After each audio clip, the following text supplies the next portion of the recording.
저는 오늘 나는 하나님의 집에 푸른 감람나무입니다. 이런 주제로 말씀을 드리려고 합니다.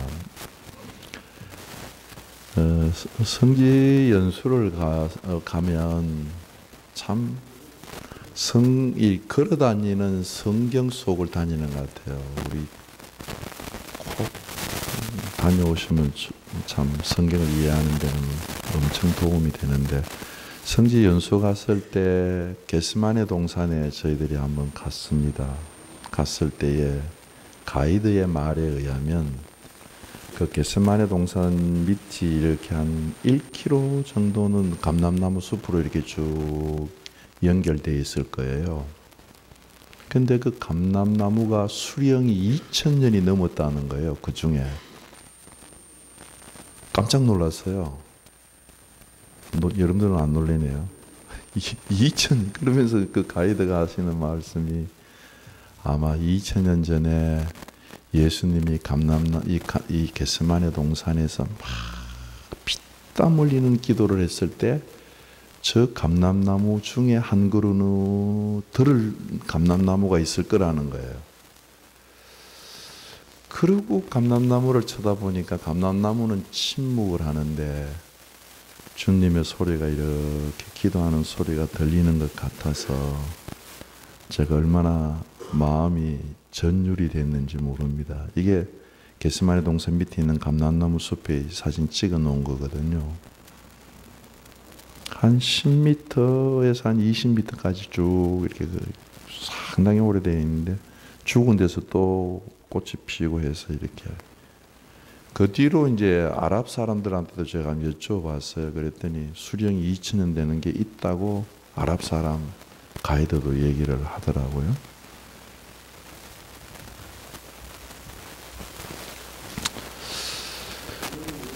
그래서 참 그 감람나무를 바라보면서 이제 그 감람나무가 이제 올리브 나무고, 감람나무에서 기름을 짜서 성전에서 황금 촛대를 밝히는 것 아닙니까?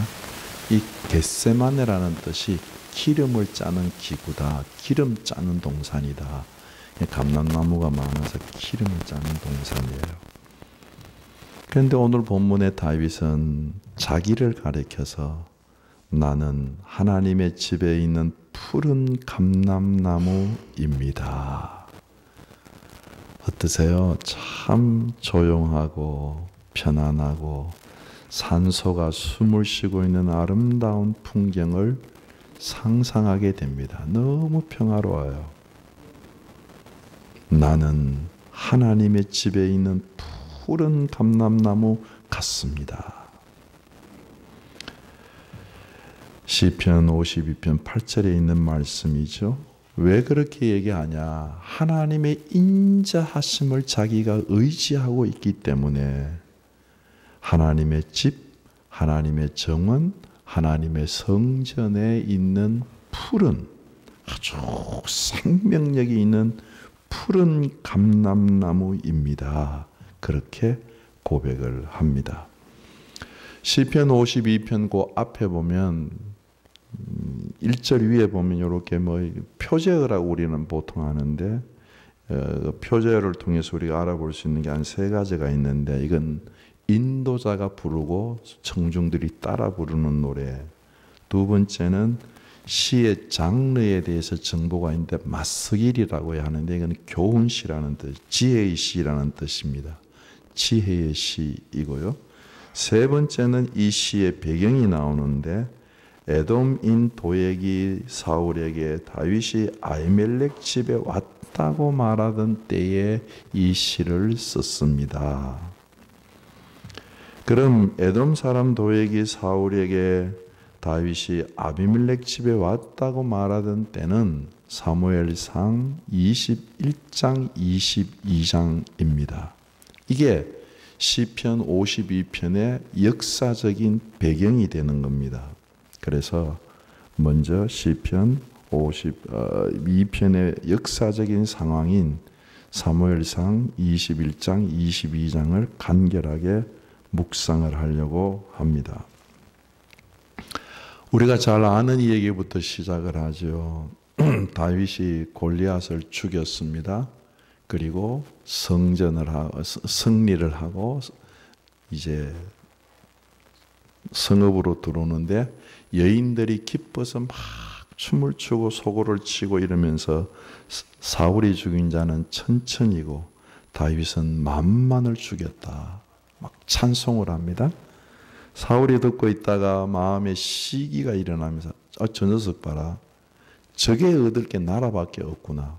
그렇게 해서 그날부터 사울이 다윗을 죽이려고 갖은 계교를 쓰고 단창을 던지고 아주 다윗을 참 핍박을 그렇게 할 수가 없습니다. 견디다 못해서 다윗이 도망을 가는데 어디로 도망을 가느냐? 높 지방을 하고 예루살렘 밑에 있는 높 지방, 그 제사장들만 사는 지방이에요. 그 높 지방으로 도망을 갑니다. 그 높 지방에 가서 아히멜렉을 만납니다. 제사장 아히멜렉을 만났을 때 아히멜렉이 얘기합니다. 너가 어떻게 홀로 있고 아무도 없냐? 그러니까 다윗이 사울이 자기에게 특수한 임무를 줘가지고 자기 혼자 가고 있다고 얘기하면서 자기가 너무 배가 고프니까 먹을 걸 좀 달라고 얘기를 합니다. 그리고 떡을 얻어먹고 아히멜렉에게 이제 골리앗의 칼도 받아 무장도 하고 그리고 아기스로 갔다가 아기스에서 다시 올라와서 우리가 아는 아둘람 굴로 피신해 가고 아둘람 굴에서 한 400여 명이 참 마음에 상처받은 사람들이 다윗의 주위로 모여옵니다. 사울이 다윗이 나타났다는 소리를 듣고 군사를 이끌고 다윗을 잡으러 왔지만 결국 실패를 합니다. 다 아시는 얘기죠. 그러니까 사울이 푸념을 하면서 옆에 있는 주위에 있는 신하들에게 야, 너희들은 어떻게 다윗에 대해서 나한테 정보를 제공하지 않냐? 고발하는 자가 없냐? 너희들 전부 다윗 편이냐? 이러면서 화를 냅니다. 그때에 한 사람이 나오는데 도액이에요. 에돔 사람 도액이 서 있다가 나와서 얘기를 합니다. 예, 제가 다윗이 아히멜렉에게 와가지고 아히멜렉은 그를 위해서 떡도 주고 칼도 주고 기도도 해주고 막 하나님께 물어도 주는 걸 제가 봤습니다. 그러니까 사울이 화를 내면서 아히멜렉 불러와라. 그래서 아히멜렉이 소환돼서 왔어요. 아히멜렉을 참 신문을 하고 아히멜렉이 다윗은 정말 충성스러운 당신의 부하입니다. 얘기하는데 그게 화를 돋가서 결국 사울이 얘기를 합니다. 야, 저 아히멜렉 죽여버려라. 하나님의 제사장이에요. 그러니까 옆에 있었던 군사들이 하나님의 제사장을 손대는 걸 아주 두려워해서 아무도 나서지 않습니다. 얼마나 사울이 화가 났겠어요? 그러니까 도액에게 이 얘기를 합니다. 도액, 너 이놈 죽이고 그 높지방 가가지고 제사장들 처리해라. 그랬더니 도액이 아히멜렉을 죽이고 높지방의 세마포 옷을 입은 제사장 85명을 다 죽입니다.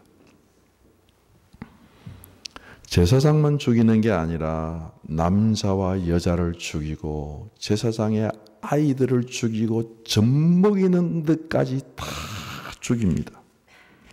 젖먹이까지 다 죽이고 짐승들까지 다 죽입니다. 도액이 고자질하는 입으로 그 입술이 참 독했지만 그 휘두르는 칼은 더 잔인하고 독해서 젖먹이는 애들이 죽을 때 그들이 흘리는 피를 한번 상상해 보세요.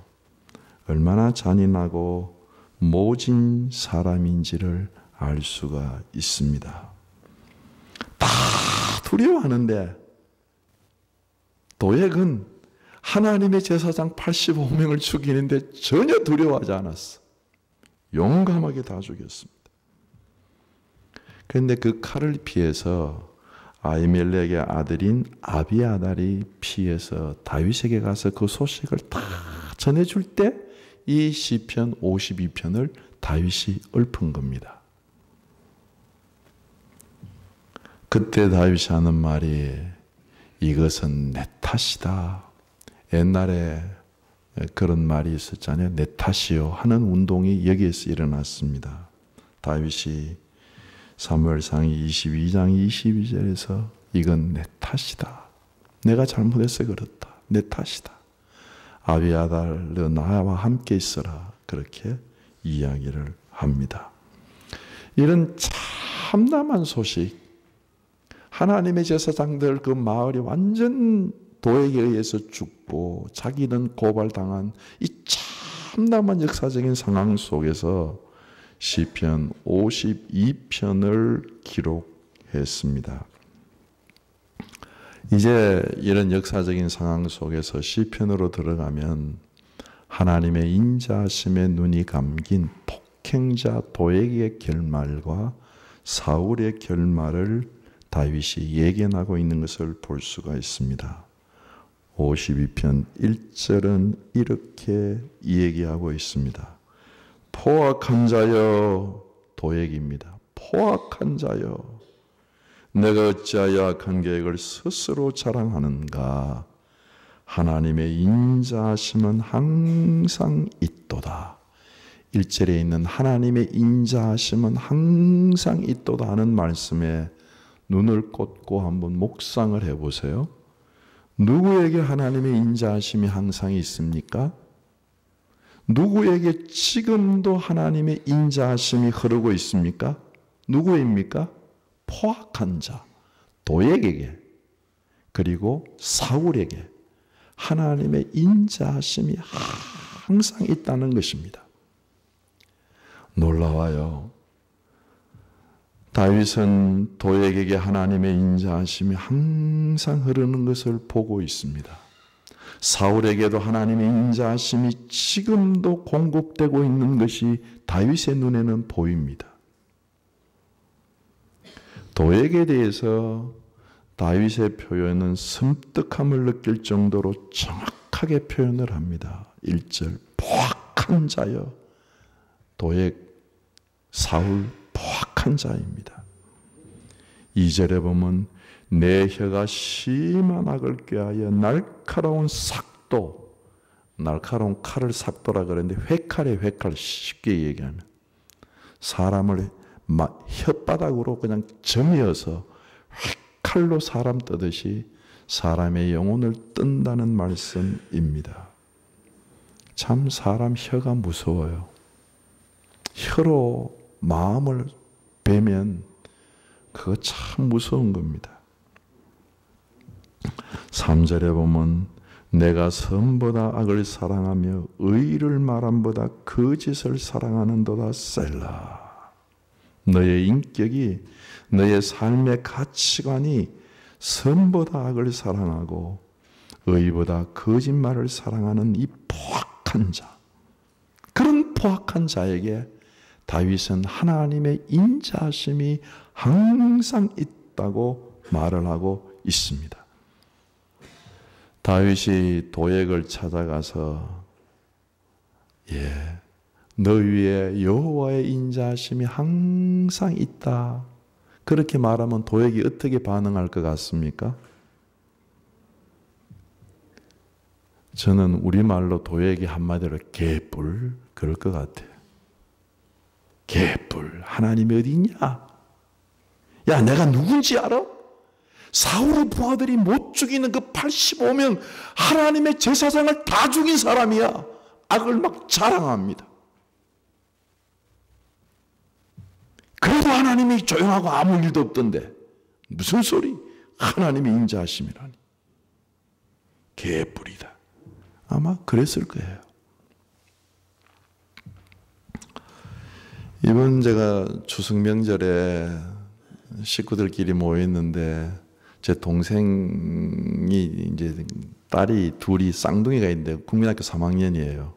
근데 어찌나 저를 따르는지 아빠 그러면서 제 옆에서 자고 뭐 술래잡기 하자 그러고 뭐 덤블링 타자 그러고 또 저를 떠나잖아요. 그래서 걔네들하고 술래잡기도 하고 막 숨바꼭질도 하고 그랬는데요. 그러면서 제가 저희 집에 그 쌍둥이 손자 에녹이와 에단이가 와 있을 때도 숨바꼭질 했던 생각이 나요.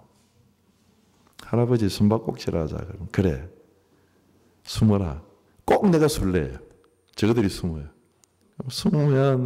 숨어가지고 어떤 때는 보면 몸 다 해놓고요. 얼굴만 가리고 눈만 가리고 찾아봐! 찾아봐 소리 내면 어딘지 제가 다 알잖아요. 그럼 저는 모르는 척하고 어디 있을까? 그리고 막 지나다녀. 그럼 애들이 이렇게만 보면요. 제가 옆으로 지나가면 막 너무너무 저는 그러다가 제가 이제 야 여기 에녹이 있네 그러면 꼭 보면 찾을 때 보면 눈을 감고 있어요. 거의 80~90%는. 그래서 제가 손자들이 눈을 꼭 감고 있는 걸 오늘 본문을 읽으면서 생각이 났어요. 자기가 눈을 꼭 감고 있으면 세상이 깜깜하니까 할아버지가 자기를 못 보는 줄 알아요. 다 보고 있거든요, 할아버지는요. 할아버지가 자기를 몰라가지고 이렇게 지나가는 줄 알아요. 할아버지 다 알고 있거든요. 어떻게 하는지. 그런데 손자는 못 본다고 생각하는 것 같아요. 도액 같은 사람이 그런 사람이 아닐까요? 도액을 보면 꼭 하나님께 대해서 눈을 감고 있는 사람 같아요. 도액의 눈에는 하나님이 안 보여요. 그러니까 하나님이 자기를 못 본다고 생각하는 거예요. 도액의 눈에는 하나님이 없어요. 그러니까 하나님이 없다고 생각하는 거예요. 도액은 하나님에 대해서 깜깜해요. 그러니까 하나님이 자기를 보는 것도 깜깜하다고 생각하는 거예요. 아닙니다. 하나님은 도액을 아셨고 하나님은 도액을 아시고 그 포악한 자에게도 하나님의 인자하심을 항상 주고 계신다고 다윗은 고백하고 있습니다. 사울에게도 마찬가지입니다. 사울이 하나님의 인자하심이 항상 흐르고 있는데 사울을 왕으로 세운 사람이 누굽니까? 하나님이세요. 그게 하나님의 인자하심입니다. 왕으로 세우시고 그렇게 다윗을 죽이려고 국력을 낭비하고 허랑하게 다녀도 다윗 사울을 계속해서 왕으로 세워놓고 하나님이 인내하고 계십니다. 그게 하나님의 인자하심입니다. 저 제사장들 다 죽여버려라. 이런 나쁜 명령을 내릴 때도 하나님이 듣고 계시면서 그에게 인자하심을 주고 그의 권세에게 그 명령의 권세를 주셨습니다. 그게 다윗의 눈에는 보이는 거예요. 그런데 사울의 눈에는 안 보여요. 도액의 눈에는 안 보여요. 하나님의 인자하심에 눈에 감겨서 사람들은 포악자가 되고 자기가 악을 행하면서 대단한 일 행한 것처럼 악을 자랑하는 자가 됩니다. 여러분 1절에 있는 말씀을 꼭 기억을 하십시오. 포악자로 사는 사람 위에도 하나님의 인자하심이 항상 있는 줄로 믿습니다. 그런데 문제는 계속해서 포악자로 살면 하나님의 인자하심이 심판하시는 진노로 바뀌는 날이 있다는 것입니다. 반드시 그 날이 오는데 언제 올지는 저도 몰라요. 그 날이 언제 올지, 그 시가 언제 닥칠지는 모르지만 그러나 반드시 그 날이 옵니다. 다윗은 하나님의 인자하심이 심판으로 바뀌는 그날을 예견하고 있는데 그게 4절, 5절입니다. 하나님의 인자하심이 심판으로 바뀌는 날을 다윗은 예견하고 있습니다. 간사한 혀여 너는 남을 해치는 모든 말을 좋아하는도다.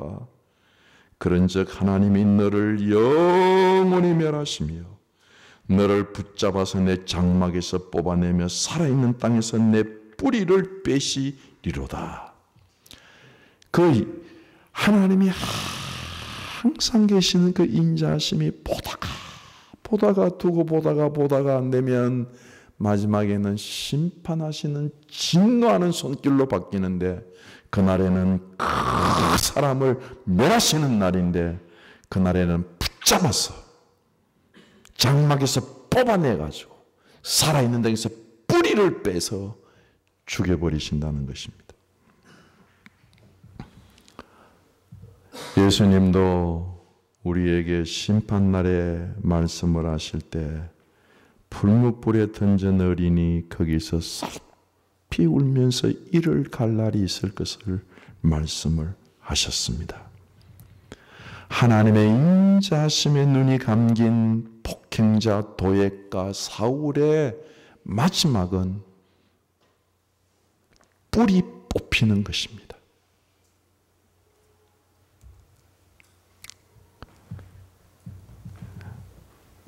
6절부터 9절까지는 하나님의 인자하심에 눈이 열린, 그래서 하나님의 인자하심을 영원히 의지하는 다윗 고백이 6절부터 9절까지 나옵니다. 지금 다윗은 어떤 상황에 있습니까? 사울에게 쫓겨서 핍박을 받고 있고 억울하게 도망다니는 상황입니다. 사울의 권력에 붙어서 이 포악한 자 도액이 날카로운 혀로 고발해서 자신의 인생을 휘감치듯이 회로 쳐서 자기의 마음을 잘게 찢어놓는 그런 상황에 있습니다. 다윗에게 그 당시 이스라엘의 모든 정부기관의 시스템은 불합리하게 돌아가고 있고 억울하게 돌아가고 있고 불평등하게 돌아가고 있는 시스템이었습니다. 사울은 의로운 사람의 말을 듣지 않고 아첨하는 도액의 말을 듣고 악한 사람을 가까이에서 도액 같은 악한 사람이 사울에게 붙어서 득세하고 악을 자랑하는 시대였습니다. 빈곤한 자들, 마음 상한 자들, 빚진 자들이 억울해서 다윗에게 몰려오는 그런 세대였습니다.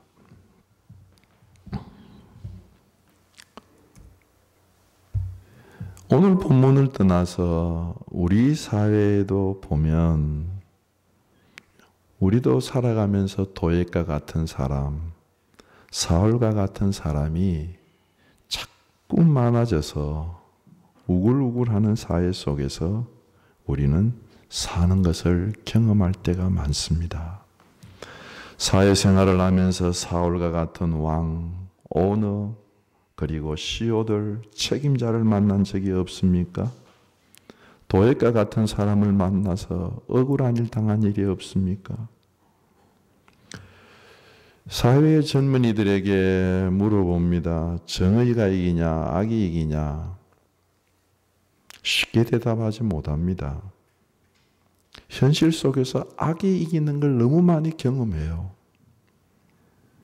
하나님의 제사장 85명이 무참하게 세마포 옷을 입고 죽는 현실을 경험하면서 선이 이기다니. 누가 정의를 이긴다고? 그리고 그 죽인 사람은 성성장구에서 사회적인 신분으로 사울에게 귀여움을 받아서 사회적인 신분이 상승하는데 누가 정의가 이긴다고 말을 할 수가 있겠습니까?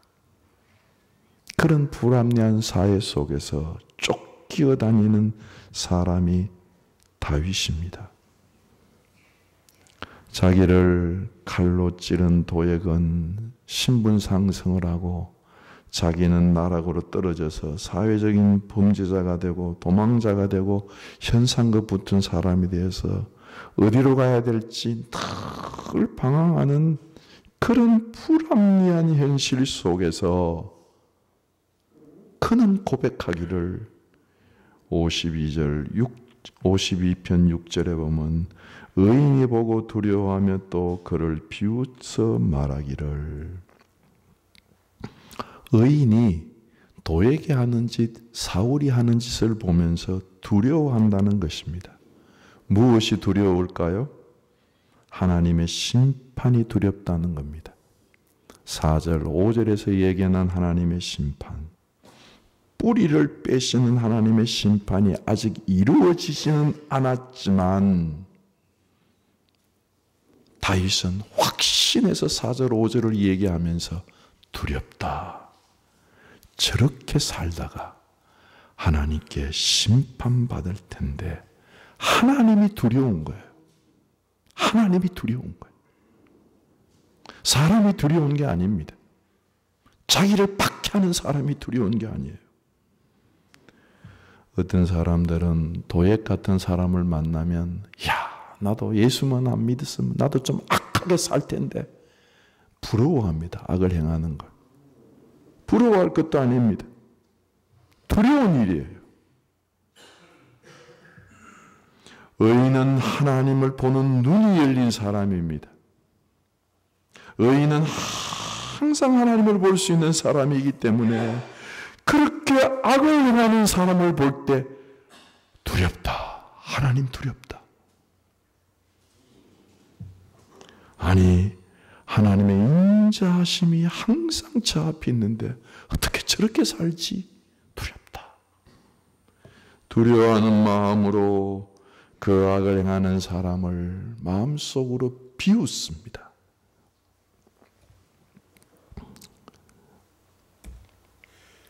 뭐라고 비웃습니까? 7절에 보면 이 사람은 하나님을 자기의 힘으로 삼지 않고, 자기 힘으로 삼는 것은 재물의 풍부함을 의지하고, 재물의 마음이 있습니까? 자기의 악을로 스스로 든든하게 하는 자라. 사회적인 신분이 상승하고 출세의 가도를 잘 달려나가는 도액을 보면서 다윗은 하나님을 의지하지 않는 자, 재물을 의지하는 자, 악을 의지해서 스스로 올라가는 자, 두렵다. 그렇게 말을 합니다. 이게 사회를 향하여서, 도액을 향하여서, 상대방을 향하여서 보는 다윗의 눈입니다. 신앙인의 눈입니다. 그리고 자기를 보는 눈이 열려 있어요. 자기 삶에 대한 확신이 있습니다. 뭐라고요? 나는 하나님의 집에 있는 푸른 감람나무 같음이여. 너무 아름답잖아요. 좀 전에 말씀을 드렸던 대로 다윗은 지금 억울한 상황에 있습니다. 지명수배자로 정처 없이 쫓겨서 도망다니는, 언제까지 도망다닐지 모르는 그런 사회적인 신분 속에서 고백합니다. 사실 어떻게 보면 뿌리가 없는 인생 같아요.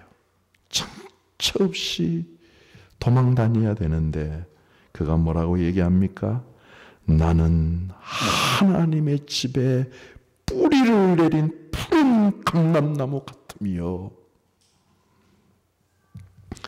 하나님의 집은 성전을 얘기하는 것이고, 그것은 하나님의 정원을 얘기하는 것이고, 하나님의 집에 있는 정원은 하나님이 가꾸어 주시기 때문에 더 푸른 싱싱한 감람나무처럼 자기는 산다는 것입니다. 그 이유는 나는 하나님의 인자하심을 영원히 의지하고 있기 때문이라고 고백합니다. 다윗은 자기의 삶을 결정했어. 하나님의 인자하심, 그 인자가 헤세드고 은혜고 사랑입니다. 하나님의 인자하심에 나는 내 인생의 뿌리를 박았습니다. 이 땅 위에서 내가 이렇게 흔들리고 저렇게 돌아다닐지 몰라도 지명수부자로 다닐지 몰라도 나는 하나님의 인자하심을 영원히 의지하는 사람입니다.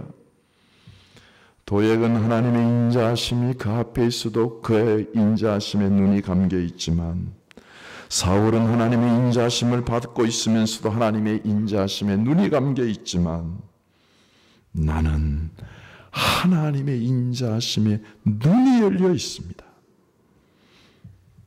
나는 내게 하나님의 인자하심이 흐르고 있는 것을 보고 있습니다. 경험합니다. 여러분, 다윗이에요. 우리 신앙이네요. 내 삶이 정처 없고 흔들리고 도망자 신세로 다니고 있지만, 다윗은 자기를 바라보는 눈이 이렇게 아름다울 수가 없어요. 나는 하나님의 집에 뿌리 내린 푸른 감람나무입니다.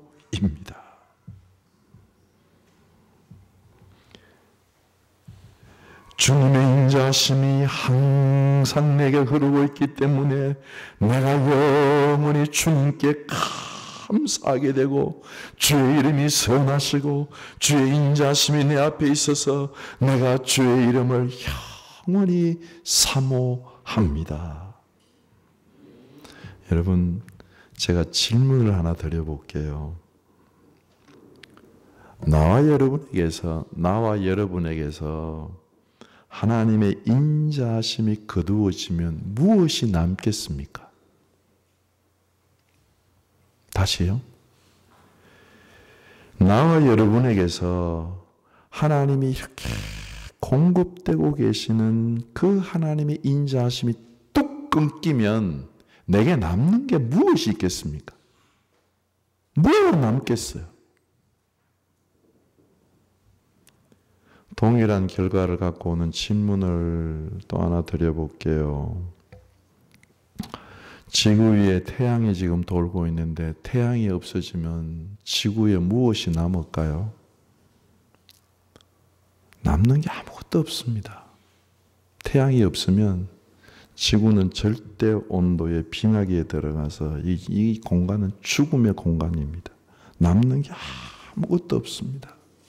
여러분, 나와 여러분들에게서 하나님의 인자하심이 거두어지고 나면 남는 건 내 포악밖에 없어. 그리고 하나님의 심판밖에 없어. 뭐 남는 게 있어? 뭐 큰 소리 칠 게 있어? 우리가 하나님의 인자하심과 하나님의 은총과 하나님의 사랑 안에서 살고 있지 않습니까?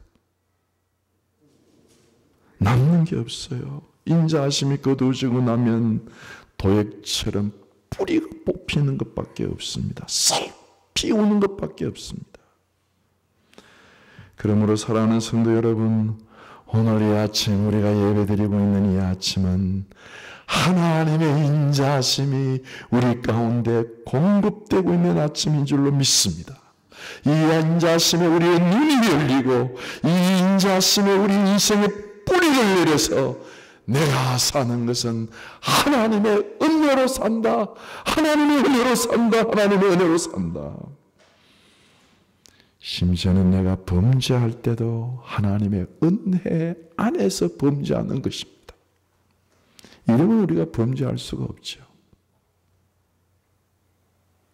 여러분, 다윗처럼 우리도 하나님의 집에서 억울한 상황, 억울한 여건 속에 휘둘리지 아니하고 내게 공급되고 있는 하나님의 은총, 하나님의 은혜, 하나님의 사랑, 하나님의 인자에 내가 영원히 의지하고 뿌리를 내리고 하나님의 집에서 감람나무처럼 살리라 결단하시는 나와 여러분들이 되시기를 주께서 원하실 줄로 믿습니다. 말씀을 마치면서 발람과 발람의 나귀를 생각해 보시면 좋겠습니다. 하나님의 사자가 있는 것이 나귀가 봤어요. 그러니까 발람이 매질하면서 가자 그러는 길을 갈 수가 없었어요. 마침내 하나님께서 발람의 눈을 열어서 여호와의 사자를 보게 하니까 발람도 그 앞에 머리를 숙였습니다. 여러분, 오늘 아침에 예배를 드리면서 하나님, 주의 인자하심의 눈이 열려서 아침에 주의 인자하심으로 일어나게 하시고, 살아가면서도 주의 인자하심으로 살아가게 하시고, 밤에도 주의 인자하심으로 살아서 감사와 주를 사모하는 마음이 깊어지시는 나와 여러분들 되시기를 주께서 원하실 줄로 믿습니다. 말씀을 생각하시면서 함께 잠깐 기도하시면서 나아가십니다. 다 같이 기도하십시다. 거룩하신 아버지 하나님, 그렇습니다. 하나님의 인자하심이 항상 내게 흐르는 줄로 믿습니다. 하나님의 인자하심의 반응을 볼 수 있게 인도하여 주시옵소서.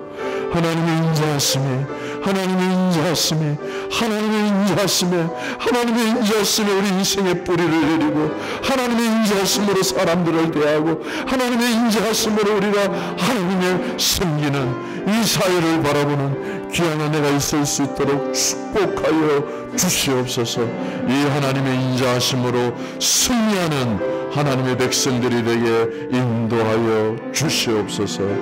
예수 그리스도 이름으로 기도드립니다. 아멘.